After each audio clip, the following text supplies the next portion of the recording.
সাকিব খানের ফ্যান হয়ে কি লাভ দিব নে ভাই? ভাই সিনেমা কেমন হয়েছে? ভালো হয়েছে ভাই। আপনি দেখছেন সিনেমা কেমন হয়েছে? অস্থির ভাই, ভালো লাগছে ভাই? সিনেমা কি দেখছেন কেমন হয়েছে? অস্থির ভাই, করা একদম করা, কাবাই বেলাইছে, চঞ্চলে ভালো লাগছে ভাই। তো আমি চাই আপনাদের এই কষ্ট করে একটা অনেস্ট রিভিউ দিতে। এই মুভি যদি খারাপ হয় আমি অবশ্যই খারাপ বলবো, যদি ভালো হয় আমি অবশ্যই ভালো বলবো। আমার পার্সোনাল রেটিং আমি দেবো 6, এর থেকে বাড়ানো আমার পক্ষে সম্ভব না। দর্শক, এখন আমরা দাঁড়িয়ে আছি এটা সিদ্ধারের বাসার সামনে। আজকে তুফানের রিলিজ ডেট, আর আপনারা দেখতে পাচ্ছেন অলরেডি কিন্তু তুফানের ঘরে এটা সিদ্ধারের বাড়ি উড়ে গেছে অর্ধেক পাপ। এখন আমি আপনাদের নিয়ে যাব এমন একটা জায়গায় যেখানে এশা শিকদার তার অনেক বড় বড় ক্রাইম এবং সাথে থাকবে তুফানের রিভিউ। চলেন। এই ঘাট এরিয়া কেন্দ্র করে এশা শিকদারের ক্রাইম জগৎ শুরু হয়। দর্শক, আপনারা দেখেন এই সাইডে একটা বিল্ডিং আর এই সাইডে একটা বিল্ডিং। এই দুইটা বিল্ডিং কি বলেন তো? এই দুইটা বিল্ডিং কিন্তু এশা শিকদারের বরফ ঘর। এখানেই আসলে সে বিভিন্ন ধরনের মার্ডার করতো। এছাড়াও সে নাকি দুধ দিয়ে গোসল করতো অনেক রে। এর ভিতরে প্রচুর লোকজনরে সে মেরে ফেলছে। আর এই মানে যে লাশগুলো ছিল, এই লাশগুলো সে কি করতো? এই দেখেন, এই যে নদীটা, এই নদীতে কিন্তু সে এই লাশগুলো ফেলতো। এই যে ওই মাজারটা দেখেন, এটা কিন্তু খুবই, আর মাজার নিয়ে কি বলবো, আপনারা কেউই মাজারে যাবেন না, এগুলো কিন্তু সম্পূর্ণ শিরকি, ঠিক আছে? এবং এখানে সবসময় মনে করেন যে আকাম কুকাম হয়। সো এইসব জায়গা আপনারা কখনোই যাবেন না। আর এখন আমি আপনাদের নিয়ে হলে যাব, ওখানে গিয়ে আপনাদের তুফানের রিভিউ দিব এবং জানাবো যে কেমন হলো। রিভিউ তো আসলে মানুষজন দেখে, তো আমি চাই আপনাদের এই কষ্ট করে একটা অনেস্ট রিভিউ দিতে। এই মুভি যদি খারাপ হয় আমি অবশ্যই খারাপ বলবো, যদি ভালো হয় আমি অবশ্যই ভালো বলবো। সো গাইস, যদি মুভি খারাপ হয় আপনারা কেউই সময় নষ্ট করে দেখবেন না, আর যদি ভালো হয় ডেফিনেটলি আপনারা হলে যাবেন, হলে গিয়ে সিনেমা দেখবেন। কেমন আছে? অস্থির ভাই, করা একদম করা, কাবাই বেলাইছে, চঞ্চলে ভালো লাগছে ভাই। ছবি যায়নি, ছবিতে এত যদি রেট হয় ভাই, ছবি দেখবো কি কোন? একটা টিকিট যদি 200 টাকা হয় ভাই, তাহলে সাকিব খানের ফ্যান হয়ে কি লাভ দিব নে ভাই? ভাই কেমন লাগছে ভাই? তুফান লাগছে কেমন? তুফান কেমন হচ্ছে?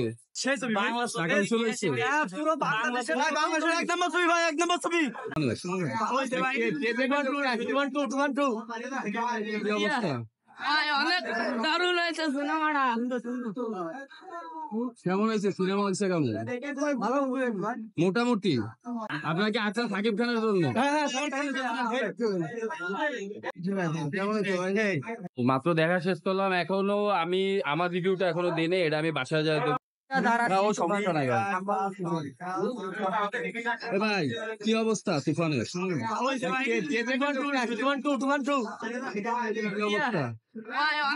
দারুণ হয়েছে সিনেমাটা। কেমন হয়েছে সিনেমা? হয়েছে কেমন? মোটামুটি। তো যাই হোক, আজকে গেলাম, মুভিটা দেখলাম। আপনারা তো রিভিউ দেখছেনই, কি দিয়ে কি অবস্থা, আপনাদের অনেক কিছুই দেখাইছে। তো এবার আসে আমার পার্সোনাল মানে মতামতটা কি এই মুভিটা নিয়ে। প্রথম কথা হলো গিয়ে, আমি যে এক্সপেকটেশন নিয়ে দেখতে গেছি মুভি, তার কিছুই নাই। মানে অতটা অ্যাকশন না, কিছুই নাই। মানে কি, মানে এই মুভির আমার পার্সোনাল রেটিং আমি দেবো 6, এর থেকে বাড়ানো আমার পক্ষে সম্ভব না।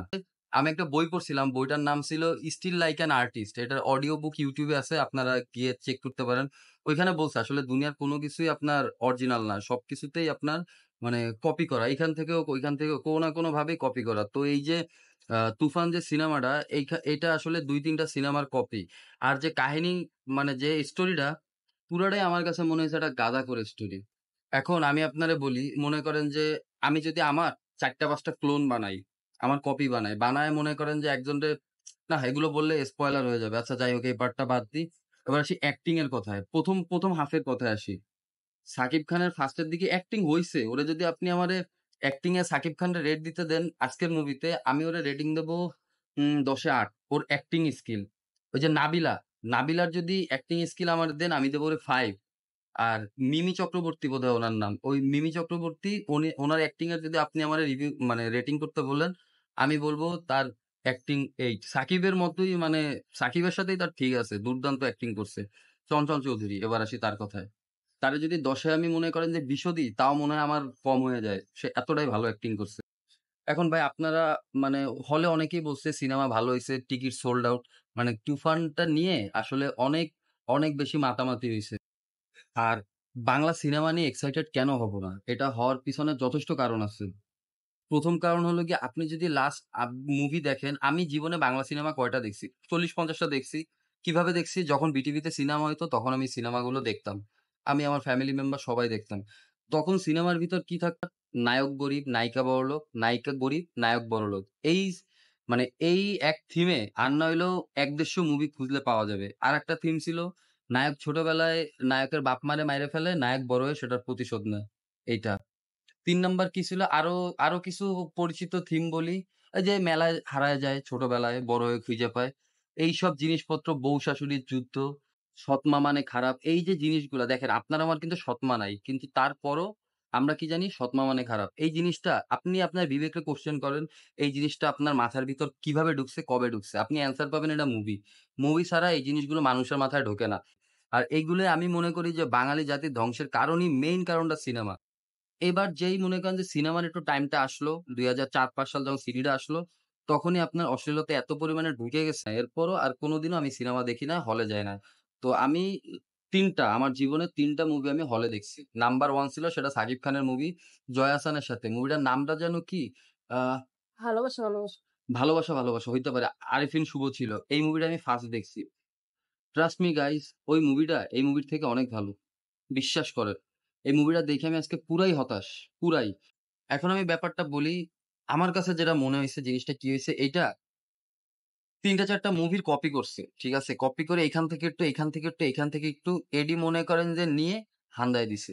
দিয়ে একটা সিনেমা বানায় দিছে। একটা গান কি করছে আপনার শুট করে নাম্বার 1 সুপারস্টার শাকিব খানরে দিয়ে সিনেমাটা বানাইছে। এই আরকি। বাট আমি সিনেমাটা দেখে পুরাই হতাশ। আমি রেটিং দিলাম ১০ এ 6। এখন আপনারা যারা সাকিব খানের ফ্যান আছেন, তারা আমারে গালাগালি দিতে পারেন। যা ইচ্ছা তাই করতে পারেন। আমি আপনাদের দেখাইছি। আমি আগেই বলছি যে আমি honest রিভিউ দেব। আমি বিশ্বাস করেন কোনদিনও চিন্তাও করি নাই যে আমি হলে যায়ে সাকিব খানের মুভি দেখে আমি এরকম রিভিউ দিব। তারপরও আমি এটা কেন দিলাম?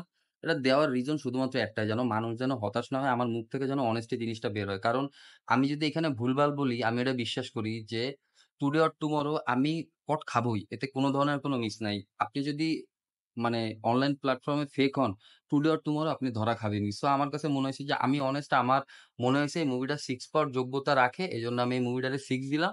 আর সাকিব খানের অ্যাক্টিং স্কিল আমি দেব 8। রায়হান রাফির সবকিছুই ঠিক ছিল ভাই। বাট স্টোরিটা ভালো না। একদমই ভালো না। আমার কাছে মোটেও ভালো লাগে না এবং আমার কাছে পুরোটাই মনে হইছে যে একটা গাঁজাখুরি কাহিনী। পুরাই গাঁজাখুরি। আপনারা যান হলে যায়ে সিনেমাটা দেখেন আপনারা বুঝবেন। That's it.